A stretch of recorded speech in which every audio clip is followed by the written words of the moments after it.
Bonjour à toi cher spectateur, Proxima d'Alice Vinocourt, c'est un film dont j'avais vaguement entendu parler par des échos, parce que tout simplement il y avait eu Thomas Pesquet qui avait participé au projet en tant que consultant. Au-delà de ça, c'est un film très particulier parce qu'il a eu l'aval de l'Agence spatiale européenne, ce qui est compliqué aujourd'hui parce que mine de rien, vu comment elle est active, c'est pas forcément facile d'avoir non seulement son aval mais son autorisation pour tourner là-bas.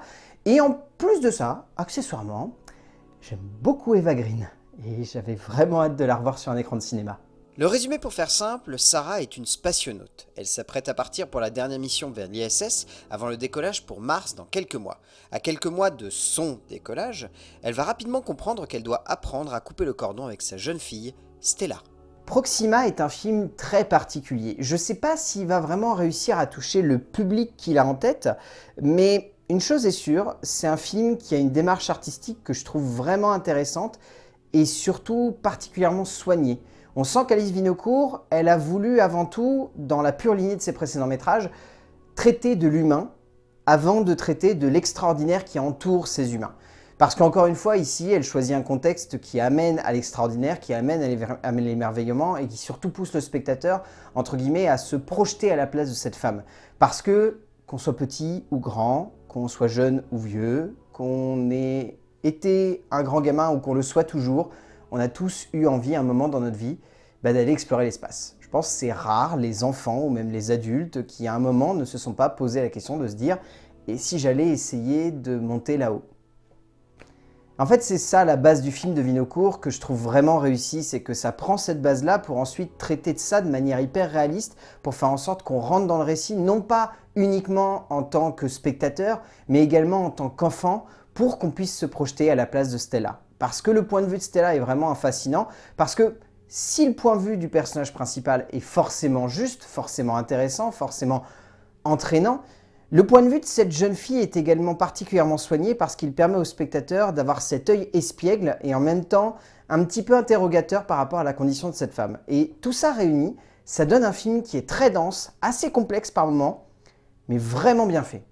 L'espace fait rêver beaucoup de spectateurs, beaucoup d'êtres humains d'ailleurs, aussi petits que grands, aussi jeunes que vieux, aussi rêveurs que simplement très terre-à-terre, mais rarement s'est intéressé à la manière avec laquelle un astronaute apprend justement à partir dans l'espace. Enfin, bien plus depuis que Pesquet y est allé, mais avant c'était le cas. Alice Vinocourt nous offre avant tout un portrait de femme, un portrait de mère, avant de nous embarquer dans une aventure touchante et envoûtante autour d'une conquête non pas de l'espace, mais simplement de la Terre et des consciences de ceux qui n'arrivent pas à se dire qu'une femme peut aller dans l'espace. Le tout pour une œuvre étourdissante de sentiments, de douceur et de poésie, apportant beaucoup de fraîcheur au genre. En termes d'écriture, Alice Vinocourt, qui a eu l'aide de Jean-Stéphane Bron, nous propose un récit qui choisit avant tout donc de traiter de l'humain avant de traiter de l'espace, mais ce qui est intéressant, c'est également de traiter de la mer avant de traiter de la spationaute. Parce que, mine de rien, si on a envie juste de parler d'un astronaute qui va aller dans l'espace, etc., et ben regardez Apollo 13, regardez l'étoffe des héros, regardez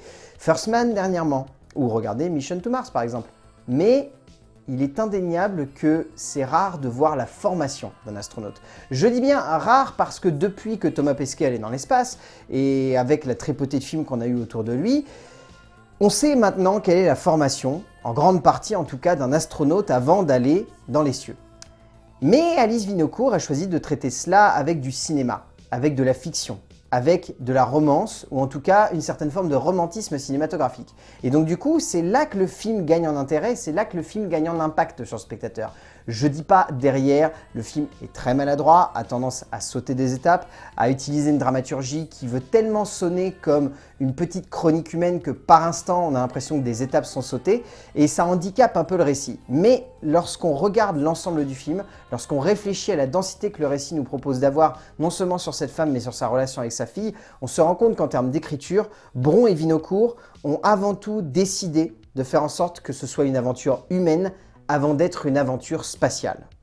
Vinocourt joue la carte qui a fait la force de son cinéma par le passé, cette carte qui joue beaucoup avec l'idée d'humain avant de mettre en relief un contexte extraordinaire autour de ses personnages. Et ici, avec Bron, elle va une nouvelle fois dans la même direction pour nous proposer un récit simple, mais enivrant.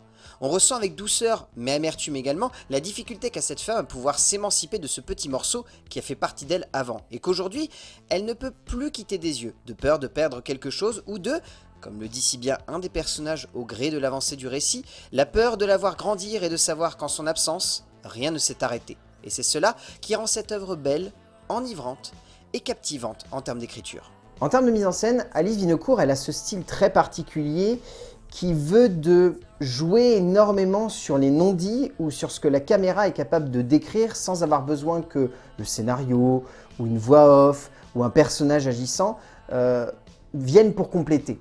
En gros, la plupart du temps, la mise en scène de Vinocourt, elle préfère montrer que raconter. Elle préfère évoquer plutôt que surligner. Elle préfère délicatement enrober une histoire plutôt qu'y aller à la truelle et nous amener des éléments dramatiques qui ne seraient pas cohérents. C'est très intéressant parce que du coup on se retrouve avec des petits fragments de vie, des petits instants anecdotiques, des moments de mise en scène qui ne sont jamais forcément exceptionnels mais qui résonnent comme poétiques parce qu'ils sont sincères. Je pense par exemple à cette séquence où on se retrouve avec le personnage principal qui simule un atterrissage forcé et on a sa fille Stella qui attend sur la berge et qui va la retrouver un moment. Et la combinaison de la musique, le jeu avec l'instant suspendu presque, on va dire fragment de cinéma où littéralement il n'y a plus rien qui existe à part Stella et sa mère, et ben c'était extrêmement poétique. Et je retiens vraiment ce moment-là comme étant un des gros moments du film qui m'a le plus marqué, parce que derrière j'ai un peu cette sensation que le récit est juste, la mise en scène est forte, mais qu'il n'y a rien qui fait réellement décoller cette mise en scène pour nous donner la sensation qu'il y a un peu plus. C'est beau, c'est poétique, mais ça reste très simple.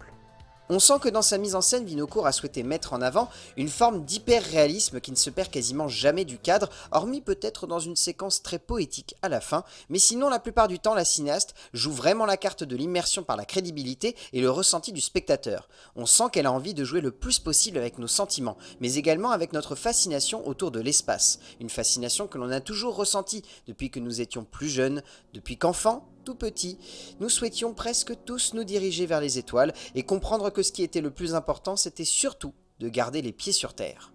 En termes de casting, je trouve que dans l'ensemble, celui-ci est vraiment bien. Le seul acteur sur lequel je pourrais avoir une légère réserve, c'est Matt Dillon, parce que je trouve que hormis The House That Jack Built, c'est pas un très bon acteur. Et ici, il le démontre encore une fois, c'est-à-dire que son jeu est juste passable, à contrario de Lars Edinger qui est vraiment bon, de Sandra Hüller qui est parfaite, de Jan Oliver Schroeder qui est juste magnifique, mais surtout Zélie Boulan qui joue donc Stella, que je trouve radieuse. Cette jeune fille est fantastique, elle interprète le rôle avec beaucoup de simplicité. On sent que ça a dû être difficile à mon avis pour elle d'interpréter le personnage parce qu'elle est très très jeune, cette petite fille, mais franchement elle est bourrée de talent. Et en plus, accompagnée par la grande actrice qui est Eva Green, je pense que ça a dû donner des séquences qui devaient être vraiment touchantes sur le plateau.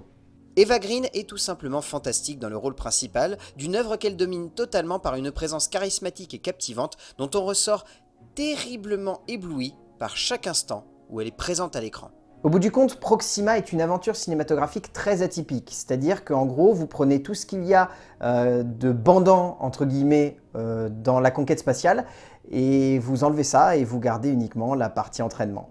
Et du coup, ça donne, pour moi, je trouve une très belle épopée humaine, pas forcément toujours juste ou équilibrée, que ce soit en termes d'écriture, en termes de mise en scène, mais portée par des actrices / acteurs qui sont tellement bons et par une réalisatrice qui croit tellement à son sujet et à la force d'impact qu'il peut y avoir derrière, que ça donne lieu à Proxima d'Alice Vinocourt, qui est un très beau film que je vous conseille de voir. C'est vraiment une belle œuvre, c'est marquant, c'est touchant et c'est extrêmement sincère comme démarche. Et c'est également un très beau film sur les femmes. C'est vrai que je ne l'ai pas forcément assez dit ici, mais c'est un très beau portrait de femme. A plus!